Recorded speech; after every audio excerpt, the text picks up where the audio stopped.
Ostegun honetan aurkeztuko dugu Dantza Klub programaren barruan, 7 egun hauetan egin dugun prozesu hau.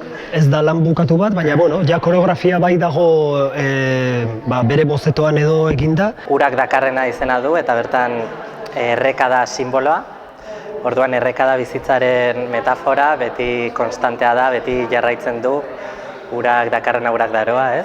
Azkenean berdin gu jaiotzen gara, bizitzan esperientzia desberdinak izaten ditugu, eta azkenean hil egiten gara, baina erreka horrek beti hor jarraitzen du. Eta gero hortikan bakarlanak, bikoteak, talde lanak eta bizitza dan bezala, ez?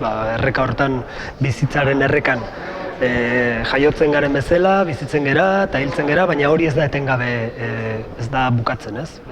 Azkenean mantra moduko bat da, beti errepikatzen da, batzutan aldatzen dira esaldia, baina errepikakortasun horretan oinarritzen da pieza. Simbologia honi jarraitzeko aukeratu dituen mugimenduak hasierrek izan dira lurra batez ere, lurrean egiten dugu dena, erreka hori beti lurretik doa.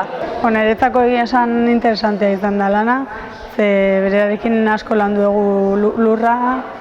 Normalean guk goitikan landu dugu gehiago, ez, dantza goiko aldetikan, eta berarekin ikasi dugu pixka lurretikan lurra erabiltzen. Nire konpainiarekin lan egiten dudanaren metodologia ezberdina erabili dut, oso egun gutxi geneuzkan, eta guk normalean gai bat hartzen dugu, horren inguruan hausnarketa sakon bat egin, gero askotan tekstuak erabiltzen ditugu, eszena teatralak eta hori dena egiteko denborarik ez dago. Beraz, hartu dugu kontzeptua oso zabala bezala, bizitzaren erreka horren metafora, eta jungea zuzenean koreografia egitera. Gonbidatzen zaituzte denok etortzea Victoria Eugeniako Klub aretora datorren ostegunean 9:00.